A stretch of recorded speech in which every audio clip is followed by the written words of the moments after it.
औरंगजेब जिसको ये लोग महान बताते हैं, उसने अपने ही भाई दारा सिखों की गर्दन उतार करके अपने बाप को पेश कर दी थी। अपने बाप को पानी का गिलास तक नहीं दिया था, उसने तड़पा तड़पा करके मारा था। ऐसे औरंगजेब को महान बताता है अब्बू आजमी। अब्बू आजमी के बयान के बाद योगी आदित्यनाथ हैं वो काफी गुस्से में आ गए। उन्होंने कहा कि अब्बू आजमी एक बार उत्तर प्रदेश में आ जाएं, इनका इलाज हो जाएगा। बहुत बढ़िया।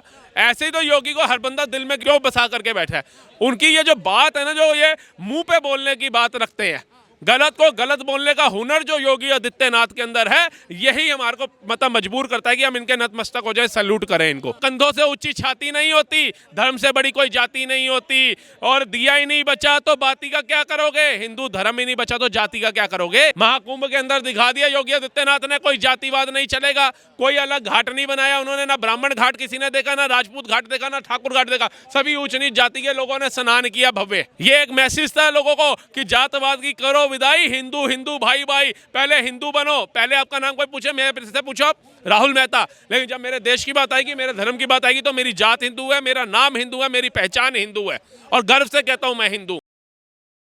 राहुल सर, आपका बहुत बहुत स्वागत है हमारे चैनल पे। क्या कहेंगे, अब्बू आजमी ने जिस तरीके से बयान दिया, इसको लेके सियासत है वो गर्मा गई है। जिस तरीके से उन्होंने औरंगजेब की तारीफ की, उसके बाद माफ़ी भी मांग ली है, तब भी ये जो बयान है उनका लगातार लोगों के बीच में वायरल होता जा रहा है। देखिए, या तो नेता मत बनिए, और नेता बनना है तो कम से कम अपनी विचारधारा को ऐसे प्रकट कीजिए कि किसी को आहत ना हो। आपने तो बड़े सरल शब्दों में बोल दिया औरंगजेब महान था, लेकिन उसकी महानता का एक उदाहरण भी साथ में देते, बता देते भाई कितने गुरुकुल उसने बनाए थे, कितने विश्वविद्यालय बनाए थे, कितने हॉस्पिटल उसने बना दिए थे, कितने गरीबों के लिए उसने पक्के मकान बना करके दे दिए थे। कुछ ऐसा एग्जाम्पल देते तो हमें लगता है भाई इसकी महानता जो इतिहास में शायद हमारे को नहीं बताई जा रही। इमरान मसूद नाम है उनका, उन्होंने कहा है कि औरंगजेब ने कई हिंदुओं के लिए मंदिर भी बनवाए थे और उनके खुद के सेनापति हिंदू थे, तो वो हिंदू विरोधी कैसे हो सकते थे। देखिए, अब तलवार की नोक पे कोई सेनापति बन जाए तो उसकी गारंटी तो हम नहीं ले सकते ना। आप बताइए, एक तरफ हिंदू बहन बेटियों के साथ दुष्कर्म औरंगजेब कर रहा था, एक तरफ संभाजी महाराज को प्रताड़नाएं औरंगजेब दे रहा था, एक तरफ वजीर खान जो था छोटे छोटे साहिबजादों को दीवारों में चुनवाने का काम कर रहा था, एक तरफ औरंगजेब की ये जो इतना मुगल काल था, इन्होंने दहशतपन कहीं भी कम नहीं किया। चाहे गुरु तेग बहादुर साहिब को शहीदी देनी पड़ी हो, चाहे भाई दयाला जी, भाई सतीदास, भाई मतीदास। आप जाइए बंगला साहिब गुरुद्वारे के अंदर म्यूजियम बना है, उसमें जाकर के देखिए कैसे तत्ते तवे में बिठा करके यातनाएं दी गई उनको। कोई भैया आम इंसान नहीं झेल सकता जो हमारे गुरुओं ने शहादतें दी हैं और ये प्रताड़नाएं झेली हैं। जरा उनका इतिहास हमें बताओ तो सही। मतलब अब अगर 4 साहिबजादे मूवी बनेगी तो हमें पता चलेगा हमारे गुरु साहिबों का क्या योगदान था सनातन धर्म के लिए। अगर कोई मूवी बनेगी तो हमें पता चलेगा संभाजी महाराज, छत्रपति शिवाजी, महाराणा प्रताप, पृथ्वीराज सिंह चौहान, झांसी की रानी का क्या योगदान था हमारे सनातन धर्म को बचाने के लिए। लेकिन आप लोग ऐसी ऐसी एडवर्टाइजमेंट लगाएंगे, ऐसी ऐसी रोड बनाएंगे जिनको उनके नाम पे होगी, और जो भी बंदा जाएगा वो देखेगा अरे औरंगजेब अकबर रोड, इन्होंने बहुत महान कार्य करा होगा। लेकिन जब इनकी महान कार्य का पता चलता है तो पता चलता है इन्होंने महान कार्य इतना मतलब घटिया स्तर पे किया था कि बहन बेटियों की आबरू कैसे लूटी जाए। पेड़ों के ऊपर पत्ते ना हो लेकिन लाशें लटका दो, जो धर्म इस्लाम नहीं अपनाते हैं। नदियों का पानी सफ़ेद नहीं होना चाहिए, नीला नहीं होना चाहिए, उन्हें लाल कर दो जो हमारा धर्म नहीं अपनाते हैं। जो धर्म नहीं अपनाते उनकी जीवा निकाल लो, उनके नाखून उखाड़ दो, उनकी आंखों में जलते हुए सरिये डाल दो, और उससे भी जी नहीं भरे तो उनके ऊपर नमक की बोरियां डाल करके यातनाएं दो। ये कौन सा महान इंसान करता है, जरा हमें एक उदाहरण दे दीजिए। उसके बाद भी आपका पेट नहीं भरता तो आप बताते हो जी हमारे मुगलों ने जो ताजमहल बनाया, कुतुब मीनार बनाया, लाल किला बनाया, इसको तोड़ दो, इसको ख़त्म कर दो। उनकी चीज़ों के ऊपर पैसा क्यों कमा रहे हो भारत सरकार। अरे मूर्खो, ये तो बताओ कि भैया औरंगजेब से पहले भी कोई राजा होगा, उससे पहले भी कोई हिंदू राजा होगा। जितने राजा हुए सबने लाल किले के ऊपर राज किया है। हमारे ये नहीं था, अगर सिखों के भी राजा हुए ना भाई थे, उनका नाम मुझे याद नहीं है, जितने भी मतलब हुए फॉर एग्जांपल सबने यहाँ पे राज किया। ऐसा नहीं कि औरंगजेब अकेला अपने बाप के दहेज में लेकर के आया था अफगानिस्तान से। भारत की समृद्धि थी, भारत का साम्राज्य था, भारत का पैसा था, भारत के मजदूर थे। ने ये भी कहा है कि औरंगजेब के इतिहास को कहीं ना कहीं गलत पेश करने की कोशिश की गई है, जैसे छावा मूवी में हो गया, और औरंगजेब को हिंदू विरोधी दिखाने की कोशिश की गई है, लेकिन ऐसा कुछ था नहीं। तो इनसे पूछिए फिर, गुरु साहिबों ने जो शहादतें दी, गुरु गोविंद सिंह साहिब ने जो परिवार का परिवार वार दिया सनातन धर्म बचाने के लिए, क्या वो झूठ है? अगर झूठ है तो ऑन रिकॉर्ड आकर के बयान दो। हिंदू तो फिर शांत होकर के बैठ जाता है। आपको हमारे ग्रंथी साहब बता देंगे, हमारे को सिख गुरु बता देंगे आपको कि कौन सा इतिहास सत्य था, कौन सा असत्य था, कौन सा धर्म के लिए था, कौन सा अधर्म के लिए था।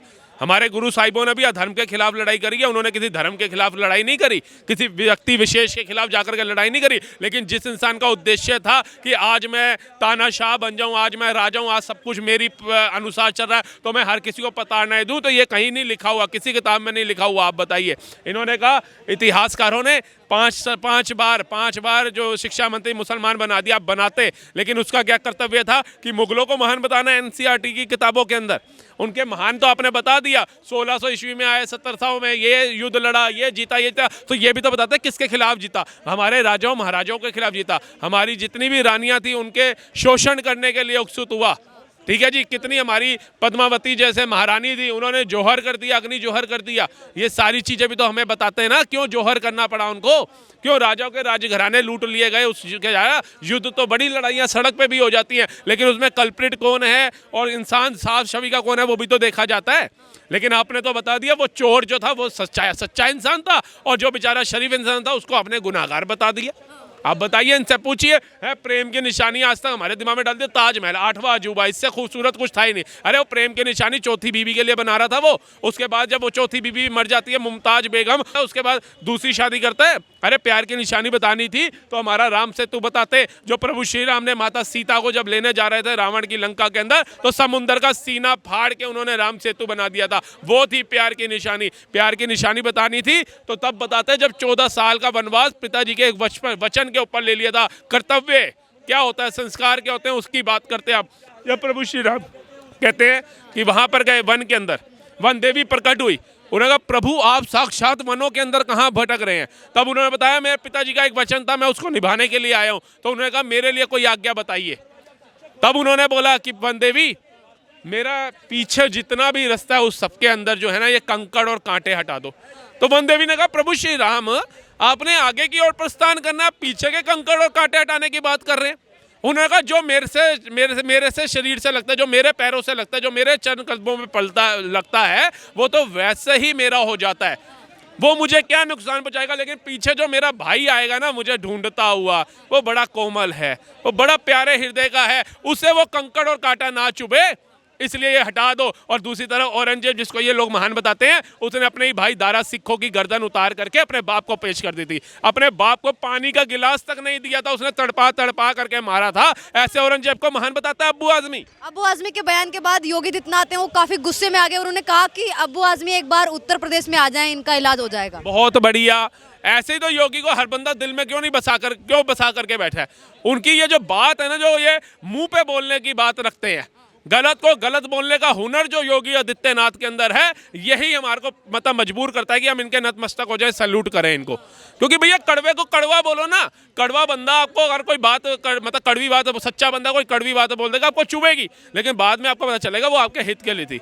हरी मिर्च जो है ना वो शरीर को नुकसान नहीं देती, लाल मिर्च नुकसान देती है। लेकिन लोग लाल मिर्च ज़्यादा सब्जियों में डालते हैं, हरी मिर्च से परहेज करते हैं, जबकि हरी मिर्च खानी चाहिए। थोड़े मिनट के लिए मुंह जलाएगी लेकिन शरीर को कोई नुकसान नहीं पहुंचाएगी। योगी आदित्यनाथ बिल्कुल ठीक है। अगर वो मुसलमान विरोधी होते, 534 मकान रामनगर के अंदर मुसलमानों को दिए, पूर्ण राज्य के मुख्यमंत्री थे। मोदी जी भी अगर अड़ जाते ना, नहीं देना है, सबका साथ सबका विकास करना है, और योगी जी अगर अड़ जाते नहीं देना, तो वो नहीं दे सकते थे एज वो प्रोटोकॉल संविधान के तहत। लेकिन उन्होंने दिया, क्योंकि भाजपा हो या देश का नागरिक हो, वो आज भी सच्चे और अच्छे मुसलमान के साथ है। आज भी वो कलाम साहब के साथ चलना पसंद करता है, वीर अब्दुल हमीद के साथ चलना पसंद करता है। लेकिन देश के जो ऐसे घटिया नेता हैं या जो भटके हुए मुसलमान हैं, वो आज भी अफजल गुरु के साथ चलना पसंद कर रहे हैं, इसलिए उनका विरोध हो रहा है। आज भी वो कसाब को महान बताते हैं, तब उनका विरोध होता है। अखिलेश यादव ने बचाव में आते हुए कहा कि क्या कोई व्यक्तिगत अपनी राय नहीं दे सकता इस तरीके से, जैसे इनका औरंगजेब की तारीफ करते हुए अब्बू आजमी ने कहा, क्या अपनी व्यक्तिगत कोई राय नहीं दे सकता है? क्या देश में इतना ज़्यादा जो लोकतंत्र है वो खतरे में आ गया? अरे अखिलेश यादव को बोलिए, आप यादव है, यदुवंशी अपने आप को कहते हैं, हिंदू बोलते हो, चुनाव आते ही हिंदू बन जाते हो आप लोग। अरे हम कहते हैं हिंदू हो तो हिंदू बनना सीखो। सीने से कंधों से ऊंची छाती नहीं होती, धर्म से बड़ी कोई जाति नहीं होती, और दिया ही नहीं बचा तो बाती का क्या करोगे। हिंदू धर्म ही नहीं बचा तो जाति का क्या करोगे। आज जाति जाति कर रहे हो, तू ब्राह्मण है, तू दलित है, तू एससी है, तू एसटी है, तू ठाकुर है, तू राजपूत है, तेरे को सबको हम अब तुम्हारे हिसाब से वो देंगे, कोई देने की जरूरत नहीं है। महाकुंभ के अंदर दिखा दिया योगी आदित्यनाथ ने, कोई जातिवाद नहीं चलेगा, कोई अलग घाट नहीं बनाया उन्होंने, ना ब्राह्मण घाट किसी ने देखा, ना राजपूत घाट देखा, ना ठाकुर घाट देखा, सभी ऊंच नीच जाति के लोगों ने स्नान किया भव्य।